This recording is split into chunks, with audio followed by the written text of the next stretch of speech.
Se você tentou acompanhar o mercado em 2025 separando a economia tradicional de criptomoedas, provavelmente teve a sensação de que alguma coisa não estava fechando. Isso porque, ao longo do ano, ficou cada vez mais difícil analisar o que estava acontecendo olhando apenas para um pedaço do cenário. O que vinha dos bancos centrais mexia com a bolsa, e o que mexia com a bolsa batia direto no mercado cripto. E o que acontecia no cripto começava a aparecer cada vez mais no dia a dia de empresas e pessoas. Então hoje, a proposta não é fazer uma retrospectiva no formato lista. A ideia é conversar sobre como 2025 foi conectando esses mundos. Juros, câmbio, comércio internacional, bitcoins, stablecoins e regulamentação passaram a fazer parte da mesma história. E entender essa conexão ajuda muito a analisar o porquê o mercado se comportou do jeito que se comportou ao longo do ano. Vamos lá? Para começar, a gente precisa falar de juros, porque eles foram o pano de fundo que influenciou praticamente tudo em 2025. No Brasil, a Selic terminou o ano em 15% ao ano, ao maior nível de quase 2 décadas. Isso não é um detalhe técnico, beleza? Juros nesse patamar mudam completamente o funcionamento da economia. Crédito fica mais caro, empresas adiam investimentos, consumo perde força e investidor passa a exigir muito mais retorno para assumir o risco. Esse ambiente também mudou o comportamento dos investidores. Ao longo do ano ficou claro um movimento de preferência por ativos mais conservadores, como renda fixa, enquanto posições arriscadas passaram a ser revistas com mais frequência. Lá fora, principalmente nos Estados Unidos, o mercado começou em 2025 esperando um ciclo de cortes mais rápido. Esses cortes até começaram a acontecer, mas vieram em ritmo mais lento e sempre acompanhado de discursos muito cautelosos da Federal Reserve. Na prática, isso significou uma coisa só: o dinheiro continuou mais caro por mais tempo. Quando o dinheiro fica caro por muito tempo, a liquidez diminui, e quando a liquidez diminui, os mercados ficam mais sensíveis a qualquer mudança de humor. Isso apareceu com clareza ao longo do ano. Bastava um dado de inflação fora do esperado, uma fala mais dura de um dirigente de banco central ou uma notícia política relevante para os mercados reagirem de forma mais intensa. Esse ambiente não afeta só as ações, ele afeta moedas, afeta commodities e afeta também o mercado das criptomoedas. E aqui já começa uma mudança importante em relação a ciclos anteriores.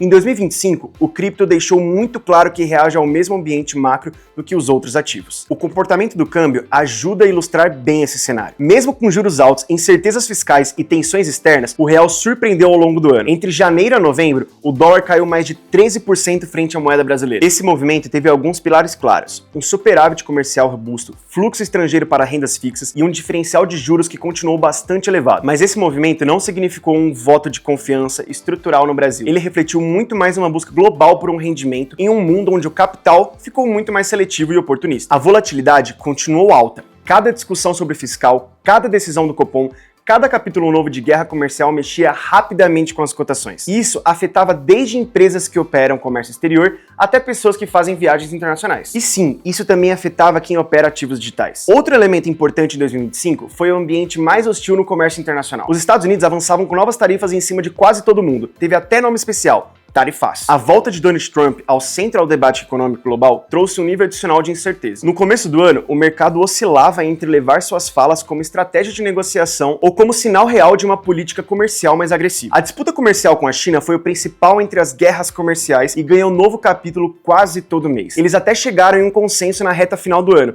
mas nunca definitivo, né? Com o passar dos meses, ficou mais claro que a estratégia dos Estados Unidos era usar a tarifa como ferramenta de pressão geopolítica e econômica. Isso ajudou o mercado a precificar melhor esse risco, ainda que a volatilidade continuasse elevada. O Brasil também foi alvo dessas tarifas. Eles foram de 50% sobre diversos produtos, principalmente do nosso agro. E isso trouxe mais incerteza para cadeias globais de produção. O Brasil continuou exportando bastante, especialmente commodities agrícolas, mas as empresas passaram a lidar com mais pressão, mais custo e mais necessidade de gestão de risco. Esse cenário aumentou a aversão de risco nos mercados globais. E quando o apetite por risco diminui, ativos mais voláteis sentem primeiro. E é aqui que o mercado cripto entra de forma mais clara na história de 2025. O Bitcoin teve um ano de extremos, bateu recorde, passou dos $126 mil em determinado momento. E semanas depois, devolveu uma parte importante dessa alta. Esse comportamento dialogou muito com o sentimento global do investidor. Em momentos de maior otimismo, o fluxo para ativos de risco aumentava rapidamente. Quando o medo voltava, a correção vinha quase na mesma velocidade. Mas o ponto principal não foi o preço em si, foi o motivo por trás dos movimentos. As quedas não vieram por um problema interno no Bitcoin. Vieram porque o ambiente global ficou mais apertado, com menos liquidez, mais medo e mais correlação entre outros ativos do risco. Isso ficou muito claro ao longo do ano. O mundo cripto reagiu a juros, política monetária e as tensões comerciais e ao humor das bolsas. E isso muda completamente a forma de analisar o mercado. Enquanto os preços dos criptoativos chamavam a atenção, outras coisas avançavam de forma mais silenciosa. Mas talvez vez mais estrutural. As stablecoins cresceram muito em 2025 e não cresceram apenas dentro do mercado cripto. Elas passaram a ocupar um espaço que antes era exclusivo de bancos e sistemas tradicionais de pagamento, especialmente em operações internacionais em países com maior instabilidade econômica. Elas passaram a ser usadas como ferramentas de pagamento,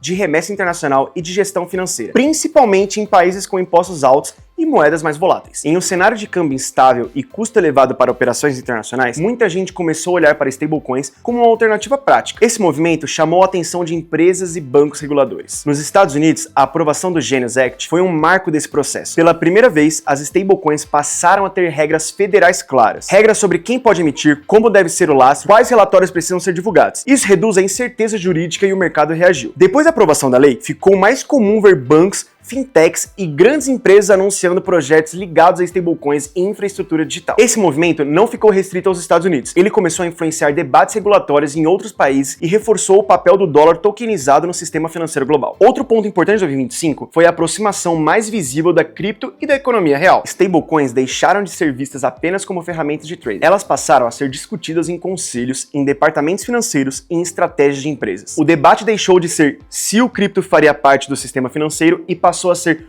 como isso aconteceria. Bancos começaram a se preocupar com a possibilidade de perder depósitos transacionais. Empresas passaram a estudar moedas próprias. E consumidores encontraram novas formas de acessar moedas fortes e fazer pagamentos internacionais. No Brasil e na América Latina, esse movimento foi ainda mais evidente por conta da volatilidade cambial e da estrutura de custos do sistema financeiro tradicional. Olhando para trás, 2025 deixou algumas lições bem claras. Criptomoedas não estão fora do mundo. Elas reagem às mesmas forças que movem a economia global. Juros, liquidez, comércio internacional e regulação passaram a ter um peso muito maior no comportamento do mercado cripto. Entender a economia virou parte essencial de entender cripto. Entender cripto passou a ajudar a entender as transformações do sistema financeiro. Se você gostou dessa retrospectiva mais conectada, comente aqui o que você quer ver nos próximos vídeos. Economia, câmbio, cripto ou tudo junto. Compartilhe esse vídeo com alguém que ainda acha que o cripto vive em um universo separado da economia e se inscreve no canal do Brasa. A gente se vê no próximo vídeo.